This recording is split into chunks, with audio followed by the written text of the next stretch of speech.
The title of the presentation is Where Are We Now? In my experience so far in attempting to promote the ideas of the movement and the Venus Project, I find about 95% of the critics tend to ignore the current state of affairs. And in a detached manner, they simply criticize the abstracts of what our proposed resolutions are, without ever reflecting on the train of thought that was employed to reach those solutions.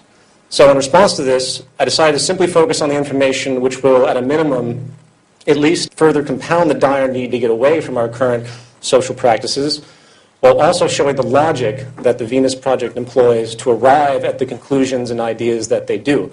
We're not just making things up. Jacques Fresco didn't just creatively come up with ideas. He has a pivotal train of thought, and it has a near empirical basis. So first there's going to be an overview of the movement and the tenets of the Venus Project. And then part one, we're going to elaborate even more so on the nature of our world monetary system and its consequences. While in part two, we will take a larger step back and consider the human condition, its cultivation, and the effects of the social system at large. Now, before I begin, please note that it was recommended in the email sent out that people read the orientation guide or the activist video, because basically I'm going to move very quickly through a lot of this information on the assumption that a lot of you are already familiar with some of it. If you're not, don't be surprised if some things come as extremely foreign. This lecture is actually part of two lectures. The second lecture will be given sometime in the future to deal with the other section. As you'll see, I deal with the first part of the idea, which is the fact our social system is corrupt. And the second section is what the solutions are. We're not going to talk about solutions specifically right now. We're going to talk about the reasoning behind it. The term zeitgeist is defined as the intellectual, moral, cultural climate of an era. The term movement simply implies motion or change. Therefore, the zeitgeist movement is thus an organization that urges change in the dominant intellectual, moral, and cultural climate of the time, specifically to values and practices which would better serve the well-being of the whole of humanity, regardless of race, religion, creed, or any other form of contrived social status. The zeitgeist movement in function exists as a commutative representation of an organization called the Venus Project, which is essentially a conceptual and technological set of ideas which constitutes the lifelong work of industrial designer and social engineer Jacques Fresco. Mr. Fresco, along with his associate Roxanne Meadows, have been working for decades to establish the technical methods and educational imperatives which can transition society away from its current cycles of war, perpetual poverty, and pervasive corruption into an improved social design based on environmental alignment, practicality, peak efficiency, and most critically, a heightened standard of living, personal freedom, and well-being for not just one nation or class, but for the entire human family.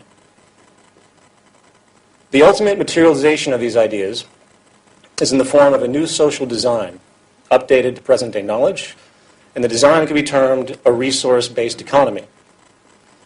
In the words of Mr. Fresco, we call for a straightforward redesign of our culture in which the age-old inadequacies of war, poverty, hunger, debt, and unnecessary human suffering are viewed as not only avoidable, but also as totally unacceptable.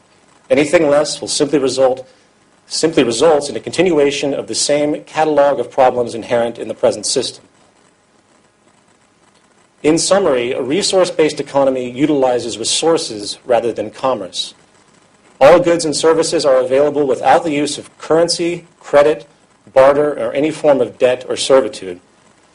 The aim of this new social design is to free humanity from the repetitive, mundane, and arbitrary occupational roles which hold no true relevance to social development, and while also encouraging a new incentive system that is focused on self-fulfillment, education, social awareness, and creativity, as opposed to the contrived, shallow, self-interested, corruption-generating goals of wealth, property, and power, which are dominant today.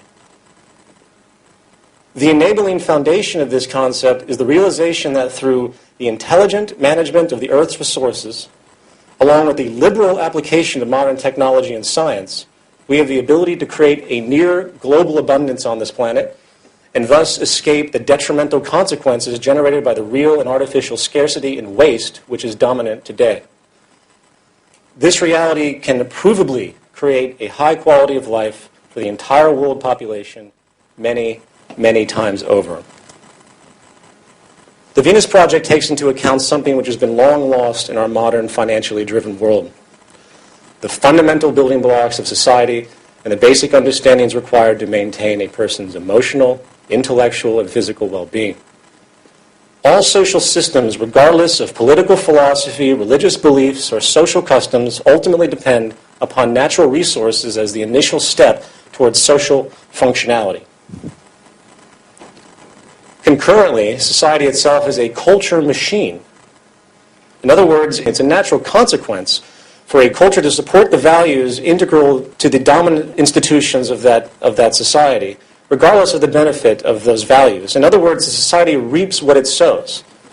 If your society's foundation inherently supports self-interest, elitism, greed, and dishonesty, then no one should ever be surprised when certain members of society continuously fall into the extremity of murder, financial corruption, or indifferent selfish gain. In other words, society is not only a product of the sum of its members' values, paradoxically, it's also a generator of them for each new generation. It should be no wonder that government perpetuates nationalistic and patriotic values. If they didn't, people might not support the state agendas or their wars. It should be no wonder that the Catholic Church perpetuates the idea that humans are born into sin. Otherwise, people might not show up to be saved. And it should be no wonder every major city on this planet is cloaked with corporate advertising working to force materialism and inadequacy. Why? Because otherwise, some people might just be happy with what they have and not contribute to the profit and perpetuation of a corporation or an economy. Regardless, when it comes to cultural influence, nothing can hold a candle to the vast psychological implications that have developed due to the system of monetary finance. Money, contrary to the attitudes of most of the world's population today, is not a natural resource, nor does it represent resources. In fact, by all standards of logic, money is only functionally relevant in society when natural resources and the mechanisms of creation are scarce. And thus, a system has emerged where people are given value for their skills in exchange for their servitude, which can thus be used as a medium of exchange for those supposed scarce resources. Sadly, the culture is now fully indoctrinated into this frame of reference. And like the rising sun, most cannot even consider any other possibility for social functionality. In fact, some have even redefined the relevance of money itself by being conditioned to think that money represents choice, that money somehow has something to do with democracy, and the greatest illusion, that the monetary structure is a tool of liberty. Well, while money has indeed served a positive role overall in the course of our social evolution, adaptation and change and improvement is still unstoppable. The fact is, most of the original problems which require the development of the economic system we see today are no longer pressing due to the dramatic advancement of science and technology. We now have the means to move into a new paradigm, one where the negative byproducts of our current social establishment, such as perpetual war, human exploitation, poverty, and environmental destruction, are no longer tolerable. What is advocated here is merely the next step in our social evolution as dictated not by a person or group's opinion, but by statistics, trends, basic inference and extrapolation, all deduced by the scientific method. Unfortunately, regardless of how logical, clear, and obvious new ideas may seem, the public still remains, on average, a tremendous fear of any form of social change. This is largely due to the propaganda and indoctrination which has been pushed upon them by the established powers, which, of course, prefer to maintain their power. These institutions range from religious organizations to government to business. In fact, it really isn't the technical understandings and implementations of the physical attributes that comprise the resource-based economy which is the problem. We know we can do it technically. We know it can happen. The analysis has been extrapolated. It is the outdated cultural values, and this is such a testy subject. The cultural values and the education barriers of our conditioned culture is the most difficult aspect to consider, and that's one of the reasons I'm approaching this presentation as I have, because I want people to understand that we have to move somewhere. This is where the Zeitgeist movement comes in. We are not here to tell people what to think or believe. We're here to spread statistical information and socially positive value identifications in hope of bringing people into an awareness of the incredibly positive possibilities the future can hold. Once these understandings are fully realized, I think most people will never be able to look at the world in the same way again, and the problems we find as commonplace today will become simply unacceptable, motivating change. Now, there are countless well-intentioned people and activist organizations out there, and they keep popping up like weeds.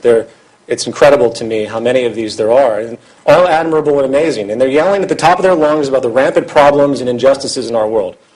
Yet, as you tend to find, very few actually offer any solutions whatsoever. Those that do offer solutions, however, always frame those solutions within the context of the current established system. Very little regard seems to be given to the root structure of our social design. The Venus Project and hence the Zeitgeist movement is different. Our fundamental focus is finding the foundational sources of our social problems and working from that lowest common denominator to create solutions. And when it comes to social corruption, poverty, environmental disregard, human exploitation, and most personal and social turmoil in the world today, an important realization is that most of these problems are not the result of some particular company, some nefarious elite group, or some government legislation.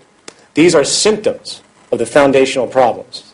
And this is the ultimate realization when it comes to how you look at the problems of the world today. There's a massive superstitious basis out there. There's us against them that is extremely poisonous to the development because people are constantly looking for someone else to blame when it's really themselves because they continue to perpetuate the system that creates these things. The real issue is human behavior. And human behavior, which will be addressed in this presentation specifically, is largely created and reinforced by the social patterns required for survival, as necessitated by the social system of the period. We are products of our society, and the fact of the matter is, it is the very foundation of our socioeconomic system and environmental condition which has created the sick culture you see around you. Our current system is based almost exclusively upon human exploitation, resource abuse, and redundant waste. It is simply what our system does. And as far as the infamous they, it is simply another social distortion, culminated and reinforced by our environment. There is no singular they. In Zeitgeist 1, I describe the men behind the curtain to the effect of a specific niche of economics, the ones that control most government policy, and hence those are the banks. The banks have been running things forever. But that is still a product. These are still human beings. We're dealing with negative tendencies. The they syndrome is absolutely obsolete. And next time you hear anybody talk about the they, please try to correct them. It's a religious mentality. Duality is good and evil. The bottom line is that we can spend the rest of our existences stomping on the ants that mysteriously wander out from underneath the refrigerator, setting traps or laws. Or we can get rid of the spoiled food behind it, which is causing the infestation to begin with. And this leads us to part 1, monetary dynamics and its consequences. Here's an email I received from